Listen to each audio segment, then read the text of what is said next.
to 1202, the Human Factors Podcast. The podcast that covers all things about humans, technology, and particularly the bits in between. And welcome to this episode of 1202, the Human Factors Podcast. You can tell that the weather is becoming nicer. We're starting to get into spring. I'm feeling like I've got more vitamin D and I can actually be a bit happier about the way things are going.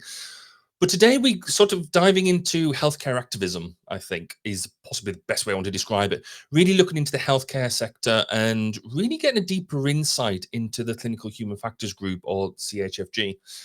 But before we get into that, the AHF 2024, as I've gone on about for the past few episodes, is coming up. There are still tickets available. There's still hotel spaces available. So go and get your tickets. It'd be great to see you there. If you do go and you see me around, please do come and say hello. Even if I'm talking to somebody else, it doesn't matter. Just please come and say hi. It'd be great to see you there. But as I said, we're furthering our understanding. We've done quite a few podcasts now into the healthcare domain, but every time we do one, I still feel like we're only just scraping the surface. And you may remember around this time last year, I did an interview with Martin Bromley, and he started a charity, an organization called the Clinical Human Factors Group. And I've always wanted to know a bit more about what it is that they're doing, what it is that they are aiming to achieve. So I'm really pleased today to get the program manager, Dawn Benson, along, because Dawn is somebody who is really, really passionate about this subject and what she's doing. And quite frankly, we've been talking on and off now for quite a while, and I've been really keen to get her onto the podcast. And I'm really pleased to say that we finally managed to do it. So Dawn, welcome, and thank you for joining me. Thank you very much for having me. I feel really privileged. You've had some awesome people on these podcasts, so I feel like a bit of like I'm lucky to be here. You absolutely deserve to be on that list. So no, thank you very much for making the time. For those people who don't know you at the moment, and how dare they not know you, tell us a bit about what your current role is and really what that involves on a day-to-day basis. I think Paul Bowie said to me a little while ago that he's developing a portfolio career. And I think that might be what I've got, actually. Not that I'm trying to nick his ideas or anything, but I could do a lot worse than nick Paul Bowie's ideas, couldn't I? So I think it's a bit of a portfolio career. I have two roles, really, that are very prominent for me on a day-to-day basis. I work with the Clinical Human Factors Group, as you said, as the program manager. And that's a job I do theoretically a couple of days a week, sometimes a bit more, sometimes a bit less. But it's probably a role that's growing. I think it's getting bigger and bigger. And I also work as a consultant. I have my own business, but I largely work with my hero in the world, my heroine, Lauren Morgan. We work together doing quite a lot of training work in healthcare at the minute, but other consultancy stuff across the healthcare sector. So those two things are what I fill my work life with. Cool. So I really like this idea of the portfolio career. I guess I sort of do bits of that, bits of that myself, which I quite like, because when you obviously you get bored of one thing, you don't have to have a break or switch. You can just put it down and pick up something else. Do you find that works for you as a way to manage your lifestyle? It does work. It works for lots of different reasons. I'm beginning, as I get older, and to realize that I'm probably a little on the kind of the spectrum. There are neurodiverse elements to my character, and I struggle to complete tasks sometimes, and that's because I get really excited about lots of other things as well. And I think a portfolio career enables me to do different things and have variety. So I'm enabled to actually complete tasks that way because I'm not doing too much of one thing. No, I completely relate to that. It's the ability, because I guess neurodiversity is something that we are talking more and more about, particularly in my family, for a whole bunch of reasons, and that could be an entirely new podcast. But I very much love starting projects. I get excited by things and then want to crack on and do. But it's almost that squirrel effect of, there's something else there that's exciting, but it means you can sort of go right, rather than get bored by something, you go and do the new thing, and then you can come back and finish sometimes the first thing, or have other people around you who are finishers. I find is a good thing. Yeah, actually, that's always a good thing. I was thinking about this today. Actually, I was castigating myself for not finishing something, and then I thought, well, but you do finish things. And I look back, and I think we all do that. We're really good at ripping strips off ourselves, aren't we? Yeah. And realize that, yeah, I do finish things, but what I don't like is to be in the same thing for a super long period of time. So I would never ever recommend a PhD to anybody that finds it hard to stay on task. Yeah, no, I talk to a lot of people at the moment who are doing their PhD stuff, and I keep on looking at it going, I should really do that at some point. No? And then I'm like, no, I Why? just don't have the staying power. I think what I discovered is that if I could do it again, I would probably try and do a PhD by publication, because that way you've got a whole group of subjects, the same subject, similar subject, but different papers, and you maybe 5 or 6 papers that have the golden thread that runs through them, but that enable you to have that flexibility and diversity, really, and then you pull it together. And that, I think, would attract me an awful lot. My friend Neil Thompson's doing one at the minute, and I'm just so jealous that he's been able to do that. Yes. It's maybe we should try and do that together at some point. That could be quite a laugh. Oh, yeah. Well, I like supporting people in their studies as well, and that's just the lecturer, it's the teacher in me, really. I love it. So I think anything that actually maybe it's not that I just like supporting people. Maybe it's that I'm a bit of a magpie, because actually when people are learning around you, they infect you, don't they? So Absolutely. you learn more from your students than you do from yourself sometimes.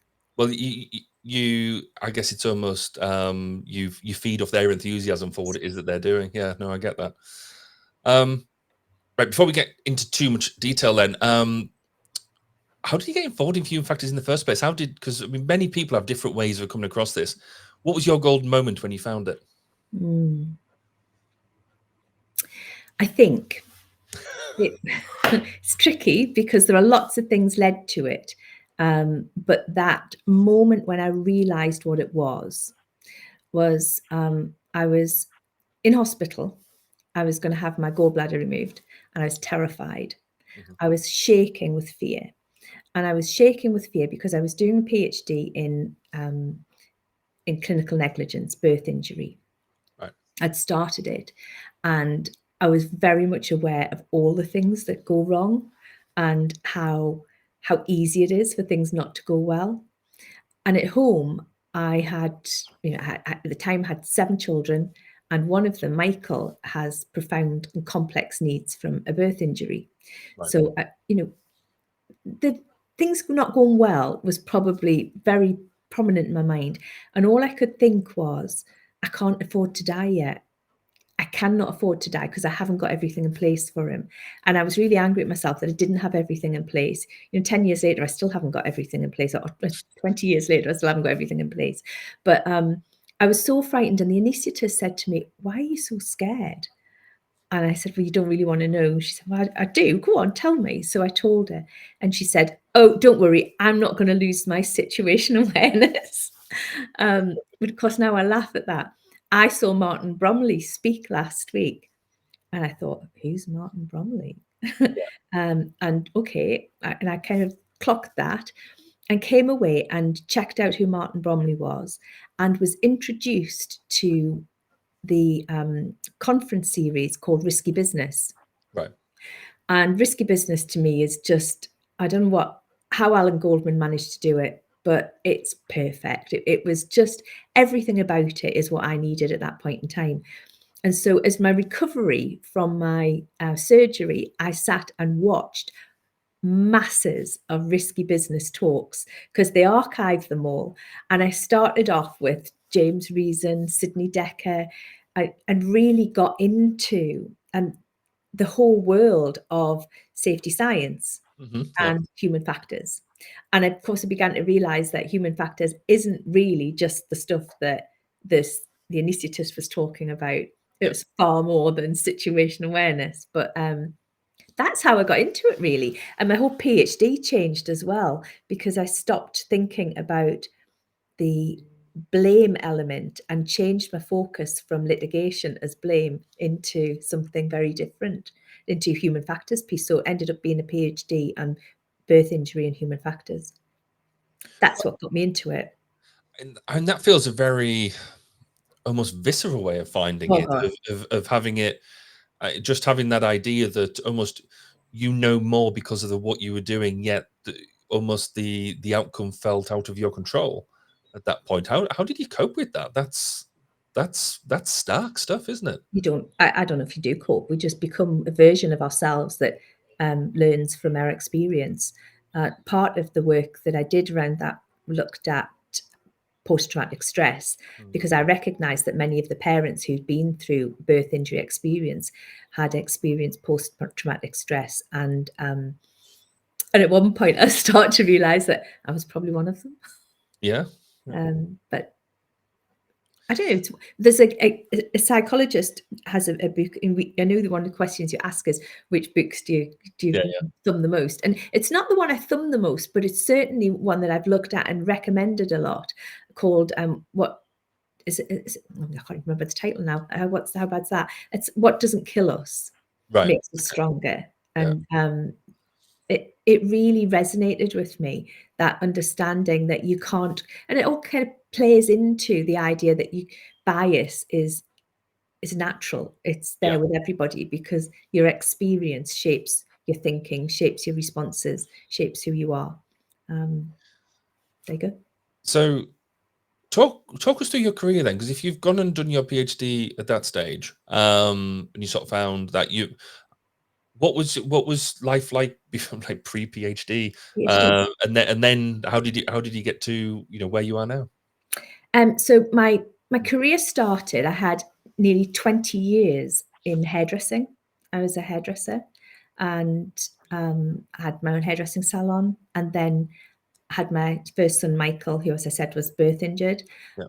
And when he was very small, there was a few things led me to realize that I needed to change my career. One of them was that financially, I knew that I was not going to be able to sustain his needs through a hairdressing economy. That wasn't going to happen. And the other thing is that I felt grossly ill-equipped to manage the system when I had a birth injured, a disabled child. And I spent my own childhood in a children's hospital school myself. So I didn't really have an education, not formal education. So I didn't have GCSEs or O levels, actually, when I went to school. I was the last year that people did O levels and CSEs before they moved to GCSEs. So I didn't have any formal qualifications at all. An apprenticeship in hairdressing, and decided that I needed to gain an education that would give me the tools to be able to work with statutory sector services that basically gatekeep access to services that my son would need. So I remember being like 7 months pregnant or something. I mean, maybe not that far, but I was definitely pregnant with one of my little people, and thinking, this is it. I've had enough. I need a different job. I need a different career. I'm going to have to educate myself. So I picked up our local newspaper, and on a Thursday they used to have a job section, but they also have courses in there. And there was a course came up for a postgraduate diploma it was actually advertised as a master's, but they changed it to a diploma in accessible environments in the engineering faculty. And it was funded by the European Social Fund, which was just a godsend, because I didn't have any money. I was completely stone broke. And I was able to then get funding for childcare and all the things that you needed to be able to do this course. It was a 1-year course. And it was, I remember phoning up and speaking to the course leader and saying, it says you've got to have a degree, a good first degree, or experience of disability. Well, I have a disabled child and I went to a hospital school myself. Does that count? And he said, yes, of course it counts. Come and talk to me. And I did talk to him. He's actually my brother-in-law now. He married my sister. How about that? She married him.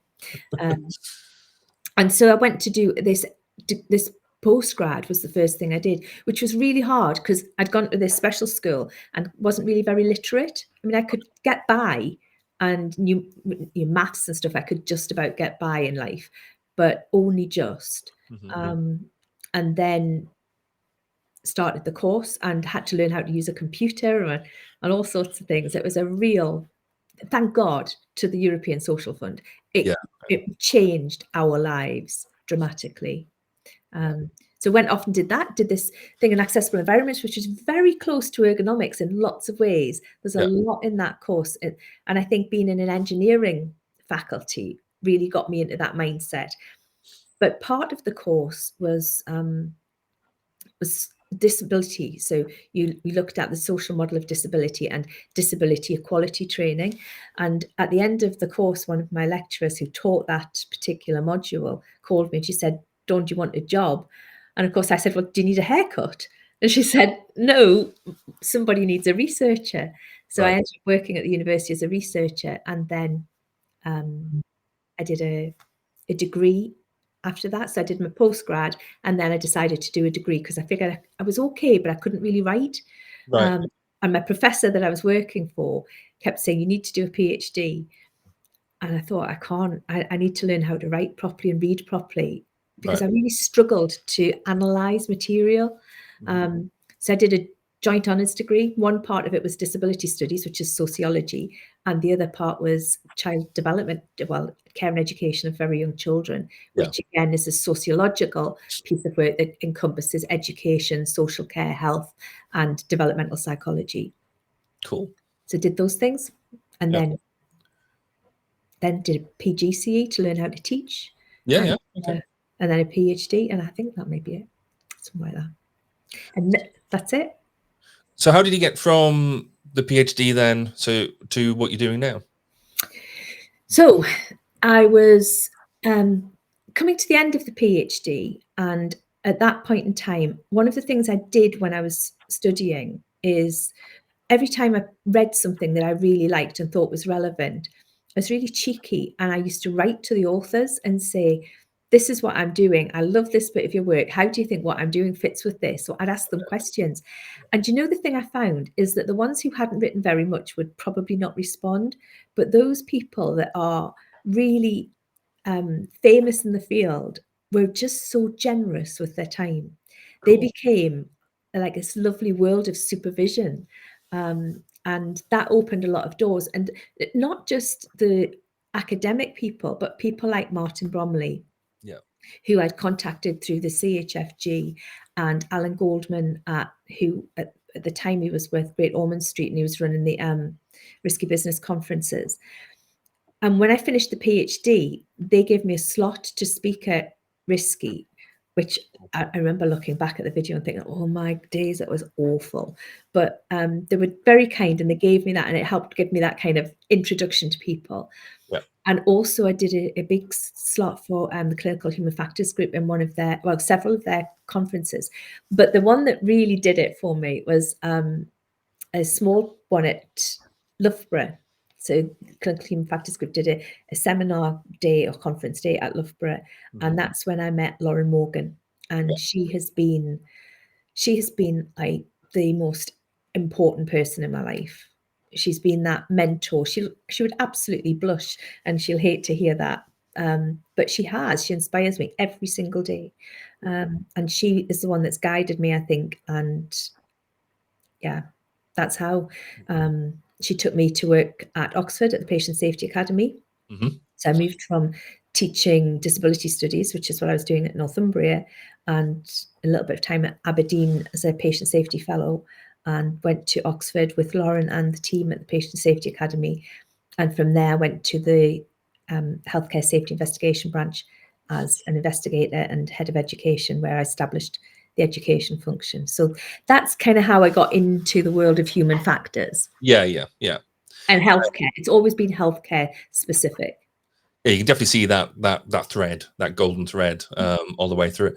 I mean, that's quite frankly a fascinating career. It's this from the whole idea of being the hairdresser and just thinking, I want to do something different, or I have to do something different. I had to. And then just grabbing them opportunities just sounds an amazing progression. And then now being able to share that experience with everybody, but being in such an influential position yourself is, and so being that role model for other people is just marvelous. I think that's fantastic. Well, that makes me feel a bit strange, the idea that I'm a role model, but it's, yeah, I do love what I get to do. And more than anything, Barry, I love people. I've met and get a chance to work with really amazing people. And that, at the minute, that's the people I work with in healthcare directly, in trusts, and across social care as well, with some of the work I'm doing there, in the mental health services. They're all amazing people. But I guess what I would aspire to be is, based on a lot of the people I've come into contact, is someone that's there for somebody else and just gives people that little break that they need, and nurtures them. That's fantastic. We're going to take a quick break, and then we're going to come back and we're going to talk a bit more about the CHFG and what it does and what it means to you. So we're going to be right back after this. You are listening to 1202, the Human Factors Podcast. We wanted to take the opportunity to say thank you for your support. You can help further by rating us through your podcast provider, sharing us through social media, and telling your friends and colleagues. Let's work together in raising awareness of the value in putting users at the center of what we do. And that's weird, because that should have played a video. And it didn't. Oh, well. I hate it when technology doesn't work. Anyway, welcome back. And I'll clearly edit that bit out. Welcome back. And today we're talking to Dawn Benson and really getting into the nuts and bolts of the Clinical Human Factors Group. So, Dawn, tell us about, if you haven't heard of the CHFG before, clearly you haven't listened to some of the previous interviews on this podcast, but we'll hold that aside. If you've never heard of the CHFG before, what is it and what's it trying to do? Okay, so the CHFG, Clinical Human Factors Group, was established about 15 years ago. Oh, is it really bad that I can't remember exactly? I think it's about 15 years ago. And it was established by Martin Bromley and people who supported him at the time. So Martin had lost his late wife, Elaine, in a routine operation. And Martin's background was in aviation. He's a pilot, but he's an educator in aviation, so he teaches. And a lot of the work that he was doing and thinking about was around the crew resource management stuff that he was teaching and learning about in aviation. And he couldn't understand, when he found out the circumstances of what happened to Elaine on the day that she died, he couldn't understand it. He couldn't make sense of it, because to him, in his world, crew resource management would have stepped in, and the elements that really became barriers to the success for Elaine and saving Elaine were very clear to him, and they linked and reflected those that occur in aviation. So he started talking to lots of people about human factors as he understood them, and the lack of this understanding and teamwork and leadership within what was an operating theatre, because that was the context. And he wanted to bring it into healthcare. But Martin's really amazing, because Martin's one of those people that he's very humble and he's gentle. There's nothing ever aggressive or unkind about Martin, ever. I don't think he could ever be anything other than a really nice, kind person and a sensible person. So you want to listen to him because he is sensible and he's really smart. And I think when he started talking to policymakers, it had a big impact. And he also started talking to funders as well. And him and a group of his, I guess, allies set up the Clinical Human Factors Group. And it spent quite a lot of time just trying to figure out what it was. But in that period, it began to talk about and get the message out there in healthcare and the words human factors. And I think if we look at the patient safety movement across the world, and we look back to like 1999, when we had the work in the States, which was looking at to err is human, and the idea that in healthcare, we were always in danger. And then the year later, we had Liam Donaldson talking about how we never learn from harm. And very shortly after that, Martin Bromley started talking to just the right people about human factors, and they began to listen.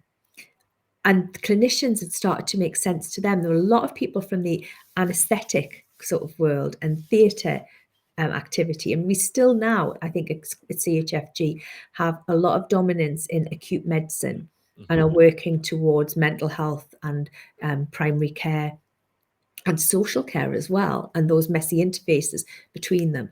But it was set up just to respond to this absolute lack of understanding about the context in which human beings work and the local rationality that affects decision making and actions. So that piece of work started like 15 plus years ago. Yeah. And the trustees have really just stuck with it. It's been the most amazing organisation because it's actually quite small. It doesn't employ anyone. It has 2 contracted members of staff, Rebecca, who's the business manager, and myself. And everybody else is voluntary. The trustees, the ambassadors, all voluntary. Yet, if you consider the size of it, the impact it's had on the healthcare system and the patient safety movement has been phenomenal. And I think Clinical Human Factors Group and the work around it and the work that was happening sort of over the last, I think 10 years ago, that really started things to move in the direction of understanding human factors, was a shift from patient safety as the main conversation point to human factors. Okay. So I think there's been a shift, and CHFG has had a place in that. And that's a really good thing to say, isn't it? Because it certainly seems to me, and obviously as an outsider to healthcare looking in and seeing how different things happen, there still seems to be stovepiping, there still seems to be issues in that respect, but people are now more aware. There's more people advocating for and talking about human factors, and there are a lot more practitioners out there. But it still feels to me like we struggle to get traction across healthcare as a whole. We've got pockets of excellence, pockets of expertise, but we haven't conquered the space across, in the entirety of healthcare. Why do you think we struggle to get traction so much? Well, I think healthcare is probably the most complex sector. And it's very, very, it's ancient, isn't it? Medicine is ancient. Yeah. And there's not, the progression hasn't been, it hasn't really taken account of safety. Right. It's been about a medical science. It's never really focused on safety.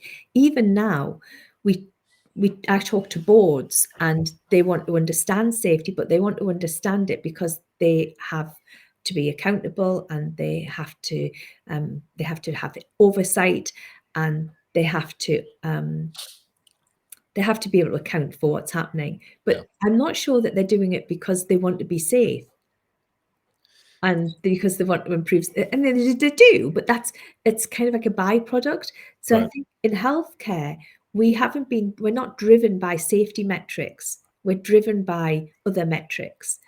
And the whole safety world in healthcare is really dominated by people who are trained to be clinicians. And one of the people that I worked with at the HSIB said to me one day, he phoned me up and he said, so our colleagues in maternity are writing a paper on investigating in obstetrics, and they've asked if I'll contribute. What should I say?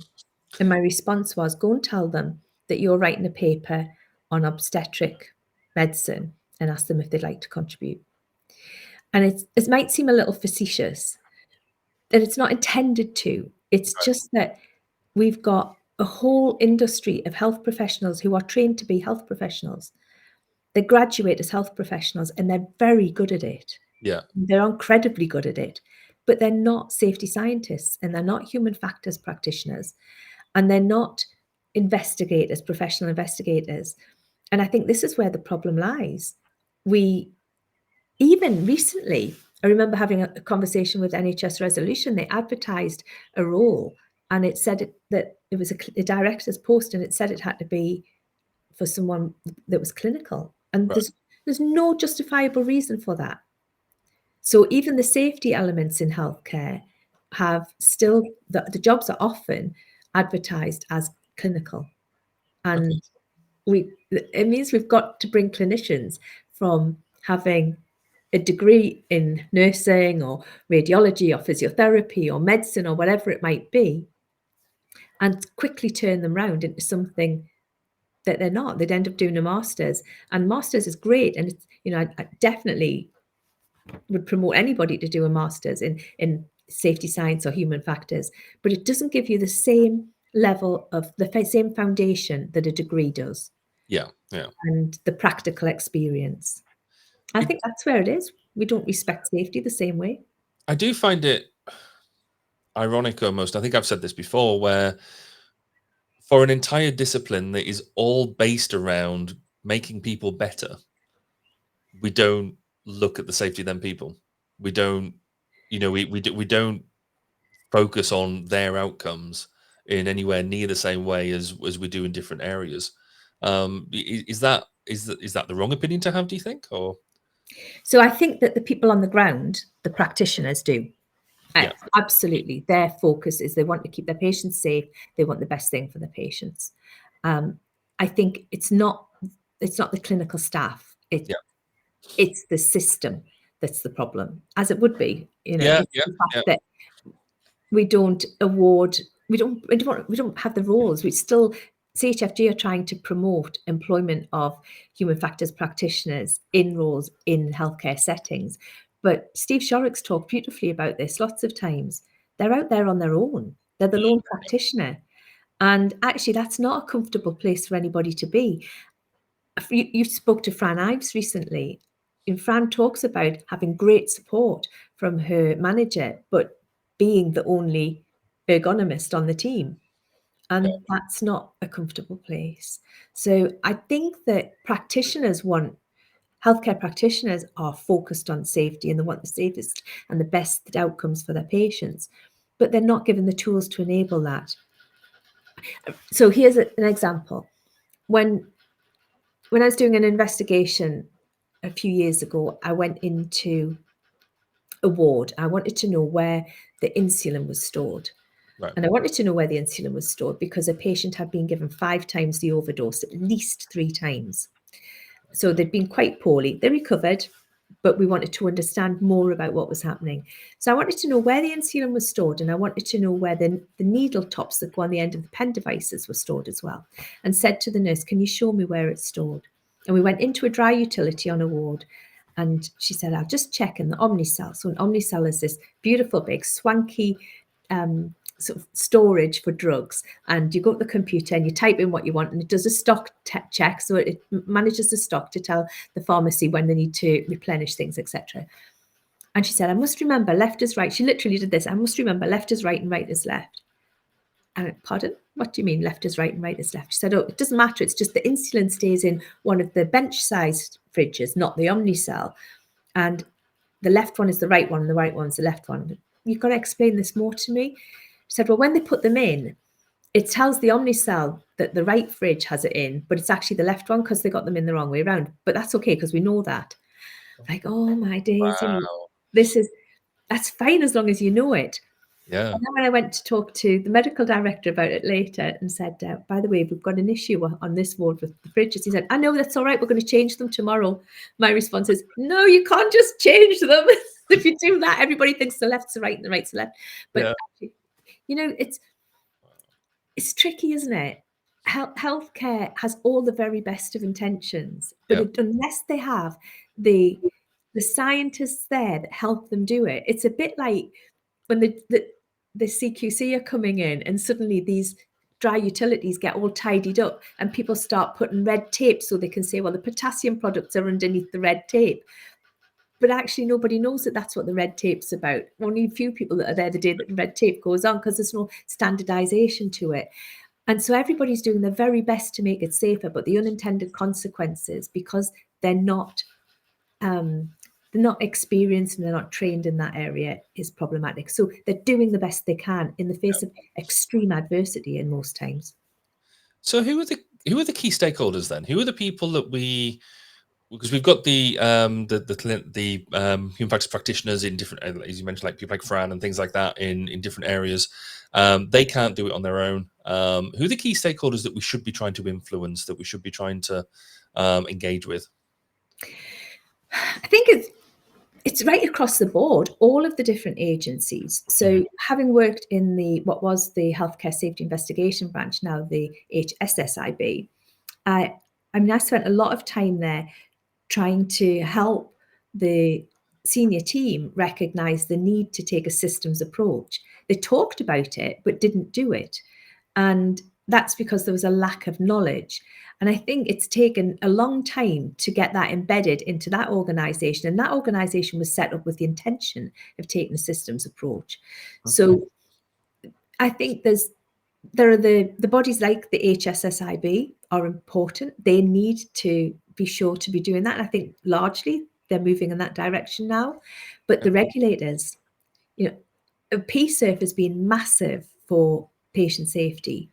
And the PSURF philosophy is fabulous. But at the minute... I'd say for those of you who are not aware of PSURF, I don't think we've done anything here on that yet. Can you just get... Yeah, of course. It's a patient safety incident response framework. So it's really a framework of working that looks at the way we investigate to enable learning. So the plan is that we stop investigating quite as many things and we put a bit more resource into improvement work. But when we do the investigations, we do them in a way that's systems-based and that has compassionate engagement with patients, families and staff at the heart of it, so that you get outcomes that enable learning. It's a brilliant, it works very, very well. It's been a long time in the making, and it has come probably at the right time. But I don't think our regulators and the ICBs, the people that the integrated care boards, the people that have oversight of the system really understand it. And this isn't just for them. I think our coroners need to understand it. The Nursing and Midwifery Council need to get it. The GMC need to understand it. All of these, the CQC need to understand it. So these stakeholders, I think, are the next target for me. They're the people that I really want to be able to bring to the party. Along like yourself and different people, we tend to talk about a bottom up approach. People get almost infect organizations with good practice and things like that, and then, like you say, like as you just highlighted, maybe getting some of them higher level people in. One thing I've never seen is maybe us engaging with governmental level, sort of politicians and things like that, to try and drive some of this stuff down. Do you think that's legitimate, or do you think that's too high for what it is that we're trying to achieve? Not at all. And actually, one of the areas that Martin was brilliant at is targeting. At the time, it was Jeremy Hunt. And Jeremy Hunt is a great advocate of patient safety. It's something that he talks about. He invests personally in it. There are people who have worked very closely with at a government level. One of the things that we want to do at the Clinical Human Factors Group is establish an all-party parliamentary group on patient safety and bring human factors into that, because it should be part of safety. So I think, and there's a lot of goodwill there at the top. I don't think that it's necessarily that we haven't got in at the very top. I think our problems are nearer at the top than the bottom, but they're not in the middle. Fair enough. And also, we're so early in this, Barry. We're still focusing on acute medicine. Yeah. But the harm is happening every day and never even been acknowledged across the interface between health and social care. And that just has not been addressed yet. And that's quite significant, isn't it? Because almost one blames the other for issues. It's a good beating stick for both sides of that fence. Yet from a patient perspective, it's all just part of the same continuum. You want to come out of hospital and you still need to be looked after, but then we just talk about bed blocking and things like that. So I guess at that level, nobody's taken that on yet and really No. even articulated a solution to that problem. No, they haven't. But it's so very, very complex. And because of the way that the system's designed, we're regional as well. So in some regions, social care and health are married, and in some regions they're not. They're divorced. And in some regions they keep getting married and divorced, every few months. Yes. And so the patient or the family, the service user, finds it very difficult to know who they're supposed to see and why and when. I feel that I'm pretty well equipped, and yet recently my son he still has pneumonia. He's been in hospital and it's been pretty tricky. I was fascinated to find that if I dialed 111, I got an ambulance. But before that, I had an option, and I got to speak to a nurse practitioner and then a GP, and then a GP sent a GP out, and then the GP arranged for an ambulance. And actually the primary care, the interface between primary care and the ambulance service and then secondary care was really beautiful. It worked so very, very well. Yeah. Then we've also had an instance when he's been discharged and I can't get anybody to take responsibility for some element of his care. And I can't figure out who it should be or where I should go. So I think what we still aren't doing is putting the user at the center, and that's good basic ergonomics and human factors science. We still aren't designing the system for the users, and that's not just the patients and the families, but it's the staff as well. Yeah. I think that is certainly something that screams almost every discussion I have with anybody involved in healthcare. One of the other things that seems to, certainly from an external view, is you mentioned the different health boards and different health areas, the regionally, geographically. Everybody seems to almost have a different standard that they work to, or a different. The hospital works in a different way, and things like that. Do you think we struggle to share good practice across health boards, or why don't they work all in the same way, which we'd expect as good human factors practitioners? I don't think it's even just about the sharing of good practice. I think it's too visceral for that. I guess that it's just too big. Right. Yeah. It's just huge, isn't it? I'm not sure how we can get around it, except to perhaps enable a better approach, or an approach that puts the service user at the heart of it, because different regions have different service user groups. Their whole population looks different. Yeah. And they need to have diversity to be able to respond to their population. But I think if you look at something like palliative care, so if you're dying from cancer and you need palliative care, and a lot of that, like the hospice service and the palliative services, are charity based. I still don't understand why in 2024 a really essential part of healthcare is provided through charities. Yeah. Where charities are about begging. It's about begging for money and begging for services. And because there's a mixture, so in some regions there'll be good service depending on what the charity offer is, and in others there won't be such a good service because there's not so much going on in that region, but the standardization isn't there. Yeah. So it becomes a postcode thing, and it's the same across social care, where we've got the mixture between health, social care and education.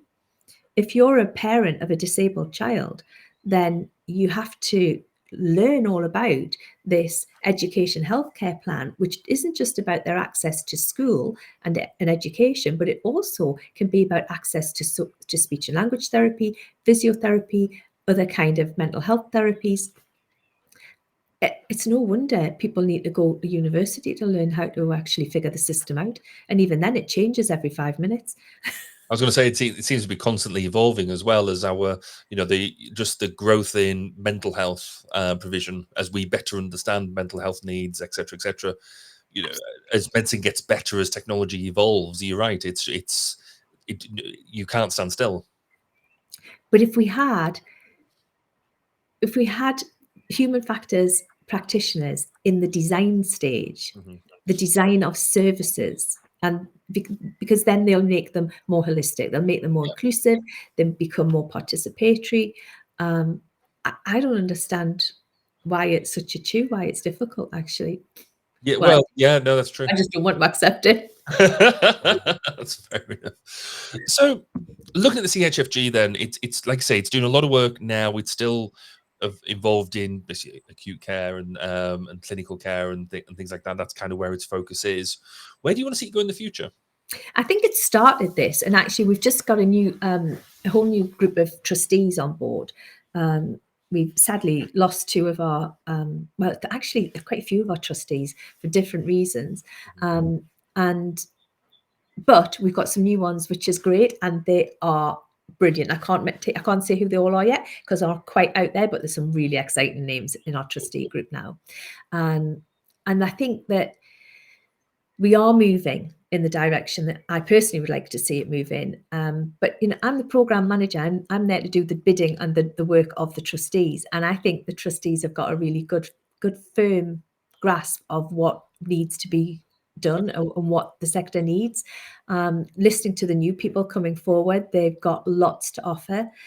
I really do see that we will be heading towards primary care as well as acute healthcare and social care. I think we're in that, but also dentistry and all sorts of other areas that we haven't had an awful lot of interest from in the past. I think I've got a talk with newly qualified dentists in the summer, that I'm looking forward to. That's completely different for me. That must be the one dentist appointment that you might look forward to. I don't know anybody who looks forward to going to the dentist. I don't mind, actually. I quite like my dentist. I think they're good fun. It's quite nice not to have to speak for a while, isn't it? Just listen. Yeah, but I think we've got a lot of new stuff going on. The thing that I'm most excited about is the ambassador program at CHFG, and that's been running for a long time, but we've just overhauled it and we've got some new ambassadors, and I'm very delighted to say that I'm talking to one of them right now. Thank you very much, Barry Kirby, and you are a very welcome addition to our ambassador program. Thank you for the opportunity. Oh no, it's great to have you. So with that ambassador program, then obviously you've encouraged me to join in and send my thing. What am I going to be up to? What is the role of an ambassador? So the role of an ambassador, there's three different kinds of ambassadors. There's the influencer. So they are people who have either political influence or just really well-connected networkers who are passionate about safety and about safety for patients and staff and organizations, and also people who have experienced harm. So quite a number of our influencers are people like myself who've come into healthcare because of personal experience. Because I wouldn't be doing this if my Michael hadn't been brain injured. And then we have the human factors specialists, practitioners like yourself. So mostly they are people who work in healthcare, but sometimes they're people like Mark Young joined us recently. He's your next president at the Institute, and his background is in rail, but he's spoken quite a lot in healthcare for us, and translation helped to translate things across. So we've got a few people that are not embedded in healthcare but dip into healthcare, and we will support them to become more familiar with the healthcare environment, and they will support us and our other ambassadors in bringing human factors science into healthcare. But we also have some human factors practitioners who are very much embedded within healthcare. And then we have the clinicians, and the clinicians are really interesting. I love this part of our ambassador group because they're clinicians, they have that clinical background, they do the day job, they make people well, they support people, they make them comfortable, all of that. but they're also passionate about human factors and ergonomics.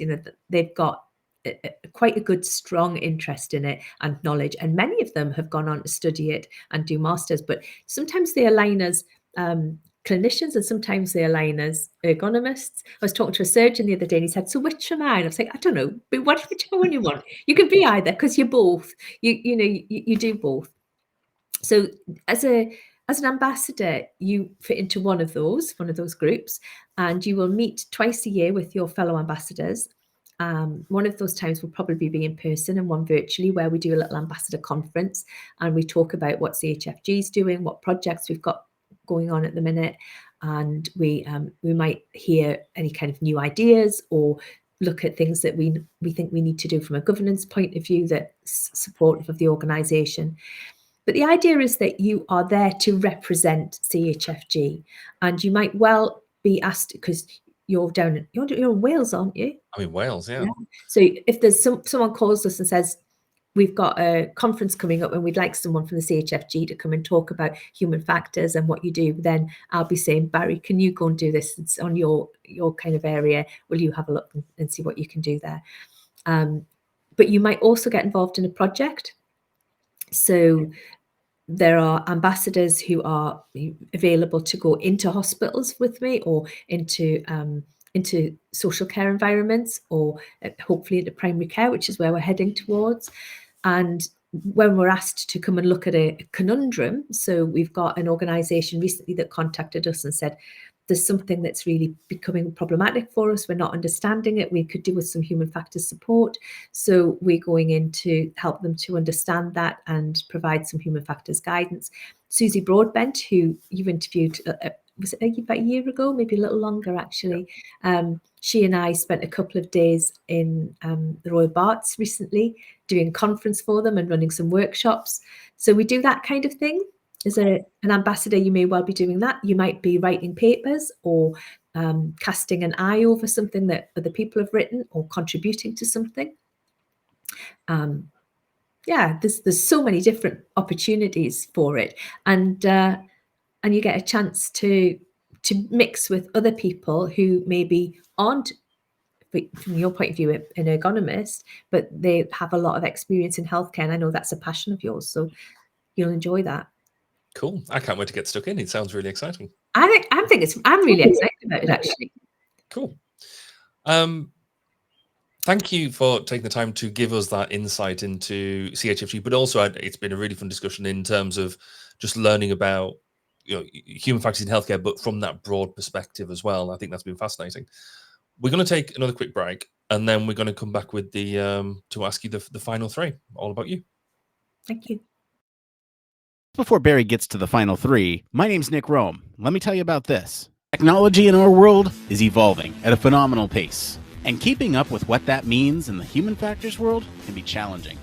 That's where Human Factors Cast comes in. Human Factors Cast is a weekly podcast that highlights and breaks down stories that are chosen by you, the Human Factors community. New York State is giving out hundreds of robots as companions for the elderly. Buttons in cars are safer and quicker to use than touchscreen. A prototype just achieved a major milestone that actually fits the description of a flying car. The show provides perspective based on experiences from different domains and different industries.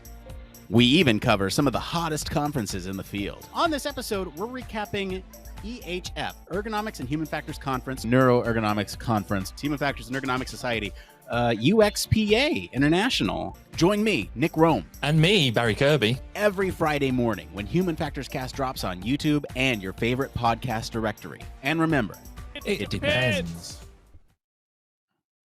And now I'm going to send it back over to Barry for the final three. And welcome back. And hopefully, I guess you didn't see the video playing then either, did you? I did. It was really good. Oh, you saw it? Oh, I like it. It's just not playing for me. I don't smile like this all the time, It's just make me smile. Fair enough. Cool. So let's chat about the final three. Then, so these are the same three questions that we asked to everybody. So what is your go-to book or a paper? Can be technical, can be fiction, but something that you keep on going back to that's your the backbone of what you do? Well, at the minute, because I'm doing a lot of PSIRF training, that's patient safety incident response framework, and have been really doing investigation work for such a long time. So talking about systems approach, it's Pascal Carrion's work and Holden's work on SEEPs, SEEPs 1 and 2. I don't really go into SEEPs 3.0, but 1 and 2, they are constantly being put through my printer. I'm always printing because I like hard copies. You know, if I'm busy if I'm going for a coffee or something, I like a hard copy, and I just keep hoping that I'm going to master it. I run workshops on SEEPs for CHFG, and I still keep reading the papers because I just still keep thinking I've got to be better at this. I've got to be better at it. Fair enough. But there are books as well, though, Barry. Okay. I mean, so I knew that I'd get this question, and before I came in my room and I went to my bookshelf, and I thought, I know which books I read a lot, or I've thumbed a lot. So I picked them up, and I decided to check and see if I'm right, and see whether they are the most warm ones. And I think I've got it right. So there's a few. Can I have more than one? Since it's you, yes, you can. Oh, thank you so much. Don't tell anybody else, otherwise they'll get jealous. So the one that I probably have read the most, and you can still see, look, there's stuff sticking on it and all sorts, and it's well, and this isn't my first version of it either. This is about my third. Is Carl Weick and Kathleen Sutcliffe's Managing the Unexpected. So their third edition, and it's basically high reliability organizing. Okay. I think the concept of high reliability organizing is just the ticket. I mean, I love this book, and it's something I pick up regularly. I should know it by heart. I should be able to recite it by now, but I can't. And then, I mean, there's a couple of others here.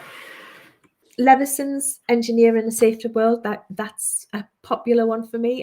If I'm a bit unsure or feeling a bit like I'm not quite certain of my ground, then I'll dip into that more than others. And there are lots on the bookshelf. Over the last few years, Still Not Safe by Weirs and Sutcliffe has been a big one for me, because I think that it expresses a lot about the challenges that healthcare faces, and the political and bureaucratic challenges, the hierarchical challenges to making it safer. Okay. The fight against safety. And then there's another book that I've had about 5 different copies of it, because I keep giving them away, and right. And I love it. And it's not a particularly popular book either. It's called Crisis Management, and it's edited by Smith and Elliott, and it has a few papers in there by Carl Weick, who was one of those people that when I was doing my PhD was very generous with his time, right. And helped me understand that high reliability organizing isn't just something that organizations do, it's something that people do. And that's at the heart of what I do, is recognizing that families and patients are sense makers. So their work's been really important for me. Those are my favorites. Cool. That's good. If you could go back to an earlier point in your career or in your life, what advice would you give yourself?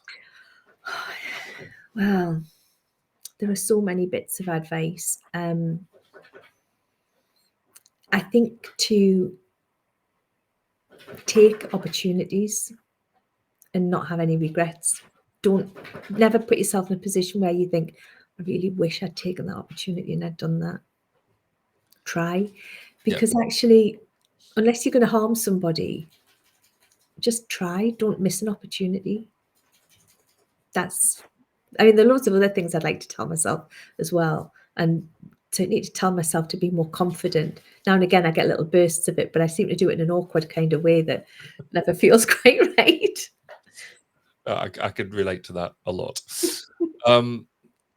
So fast forward many years, and you decide to retire. What would you like to be remembered for?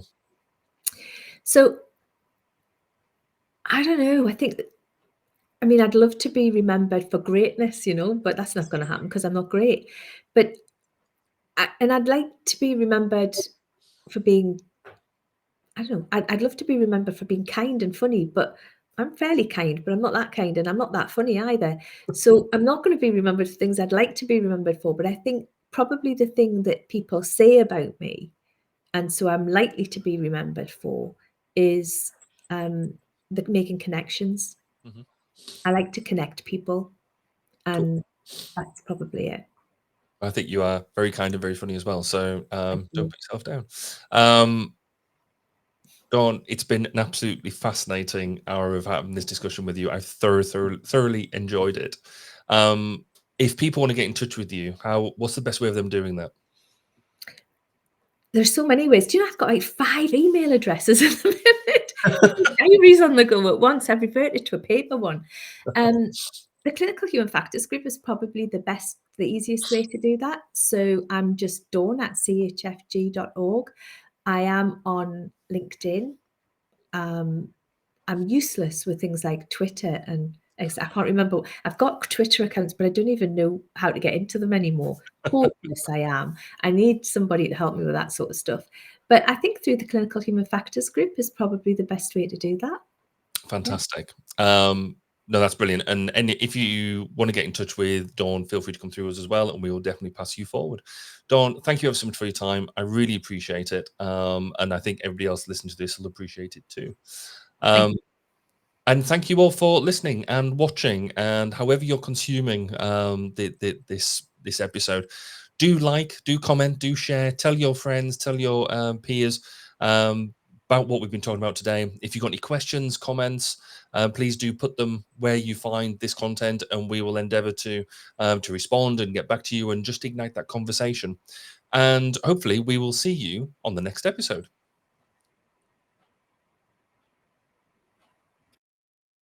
Thank you for listening to 1202, the Human Factors Podcast. Please do get in touch with your thoughts, questions, and comments. You can contact us on social media such as Twitter, LinkedIn, and Facebook at 1202 Podcast. See you next time. And remember, it's more than just common sense.